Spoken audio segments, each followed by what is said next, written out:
যুবকদের আকৃষ্ট করার জন্য লক্ষ লক্ষ টাকা খরচ করে খেলাধুলার প্রতিযোগিতার আয়োজন করা শরীয়ত সম্মত কিনা? এই প্রশ্নের উত্তর জানার জন্য একটা শরিয়ার একটা মূলনীতি আমাদের জানতে হবে। মূলনীতিটা হলো, মুসলমানরা যদি এমন কোন প্রতিযোগিতা বা এমন কোন খেলাধুলা করে যেই খেলাধুলায় শারীরিক কসরত আছে, শারীরিক ব্যায়াম আছে, সেখানে দৌড়াদৌড়ি আছে, সেখানে আপনার বিভিন্ন রকমের ব্যায়ামের যে কাজটা পারপাসটা সেটা সার্ভ হয়, এরকম যদি খেলাধুলা হয়, তাহলে সেই খেলাধুলা যদি এক পক্ষ অপর পক্ষ বা প্রতিযোগীরা পরস্পরকে জিতা বা হারার ভিত্তিতে টাকা পয়সা বা এরকম কোনো কিছু দেওয়া নেওয়ার কোনো লেনদেন না থাকে, এবং সেখানে যদি শরিয়ার যে সতর ঢাকার বিধান আছে সেটা লঙ্ঘন না হয়, এবং সেখানে যদি দ্বীনের থেকে দূরে থাকার কোনো কারণ না হয়, সেরকম কোনো আসক্তির পর্যায়ে না যায়, এই সমস্ত শর্তের আলোকে ইসলাম ফিজিক্যাল এক্সারসাইজ হয়, শারীরিক কসরত হয়, ব্যায়াম হয়, এরকম খেলাগুলোকে জায়েজ করেছে। প্রিয় নবী সাল্লাল্লাহু আলাইহি সাল্লাম আম্মা জান আয়েশা রাদিয়াল্লাহু তাআলার সাথে একাধিক দিন দৌড় প্রতিযোগিতা করেছেন, এবং প্রিয় নবী সাল্লাল্লাহু আলাইহি সাল্লামের মসজিদে নববীর আঙ্গিনাতে বিদেশি সাহাবীরা এক ধরনের খেলার আয়োজন করেছে, শারীরিক কসরতমূলক। আম্মা জান আয়েশা রাদিয়াল্লাহু আনহা সেটা পর্দার মধ্যে থেকে দেখেছেন। রাসূল আকরাম সাল্লাল্লাহু আলাইহি সাল্লাম সেই সুযোগ করে দিয়েছেন। নবী সাল্লাল্লাহু আলাইহি সাল্লাম একবার কোন একটা বাজারে যাচ্ছিলেন, কিছু মানুষের মধ্যে এই ধরনের একটা কম্পিটিশন শুরু হয়েছে। তখন নবী সাল্লাল্লাহু আলাইহি সাল্লামকে দেখে তারা থামিয়ে দিল। নবী সাল্লাল্লাহু আলাইহি সাল্লাম বললেন, থামালে কেন? করো। তো মুসলমান এরকম শারীরিক কসরতমূলক যদি কিছু হয়, সেটা দৌড়াদৌড়ির প্রতিযোগিতা হতে পারে, ফুটবল খেলার মধ্যেও দৌড়াদৌড়ি হয়, সেখানে যদি সতর ঢেকে ফুটবল খেলা হয় এবং ফুটবল খেলতে গিয়ে নামাজ ছেড়ে দেয়, নামাজের প্রতি আপনার আগ্রহ কমে যায়, নেশা তৈরি হয়, এরকম যদি না হয়, তাহলে সেক্ষেত্রে সেটা জায়েজ হতে পারে।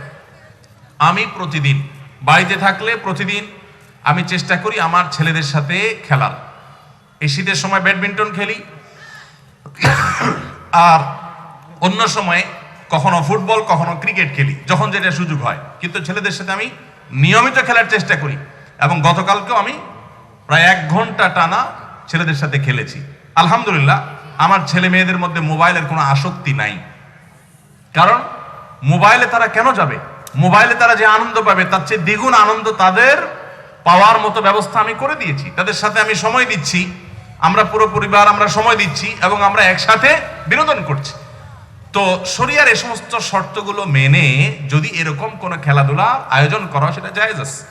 বিশেষ করে আমি মুজাহিদ ভাই সহ আরো এরকম দেশে কিছু ভাই ব্রাদারের কথা জানি যে তারা বিভিন্ন ক্রীড়া প্রতিযোগিতা করে থাকেন। এগুলোর অন্যতম উদ্দেশ্য হয় ছেলে মেয়েদেরকে একটা সুস্থ সংস্কৃতির মধ্যে রাখা, অসুস্থ ধারা থেকে তাদেরকে বাঁচানো, এবং বিনোদনের মধ্য দিয়ে তাদেরকে কাছে টানা, তাদের মধ্যে দ্বীন দেওয়া, এটা তাদের উদ্দেশ্য। তারপরও আমি জানি না তারা পরিপূর্ণভাবে শরিয়া মেনটেন করেন কিনা, ছেলে মেয়ে ফ্রি মিক্সিং হয় কিনা, তারপরে যা হাফ প্যান্ট পরে সতর উন্মুক্ত করে বাচ্চারা ফুটবল খেলে কিনা, 3 কোয়ার্টার হোক যে টাকনো আপনার হাঁটু ঢেকে যায়, এই বিষয়গুলো লক্ষ্য করেন কিনা আমি জানি না। যদি না করে থাকেন আমি তাদেরকে অনুরোধ করবো সেগুলো যেন তারা করেন, কিন্তু মৌলিকভাবে এগুলোকে দূষণীয় মনে করা ঠিক না। নবী সাল্লাল্লাহু আলাইহি সাল্লামের মসজিদে নববীর আঙ্গিনায় ইথিওপিয়ান সাহাবীরা তারা এরকম বিনোদনমূলক খেলাধুলার আয়োজন করেছে, কুস্তা কুস্তি এবং এই জাতীয় আয়োজন তখন যেটা ছিল, যা যা ছিল সেরকম আয়োজন তারা করেছে।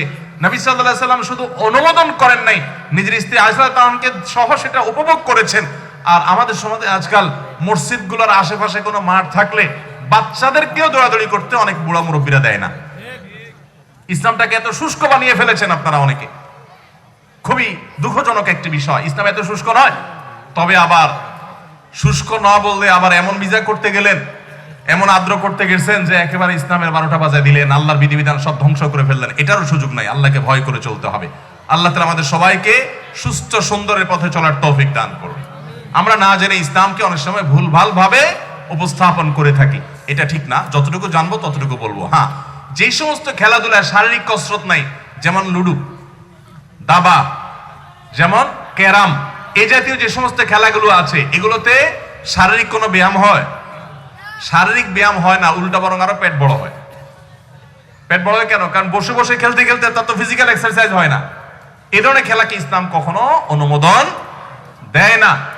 এই সমস্ত খেলাধুলা মানুষের শারীরিক তো উপকার হয়ই না, বরং আরো ক্ষতি হয়, মানসিকও ক্ষতি হয়। মানসিক ক্ষতি কিভাবে হয়?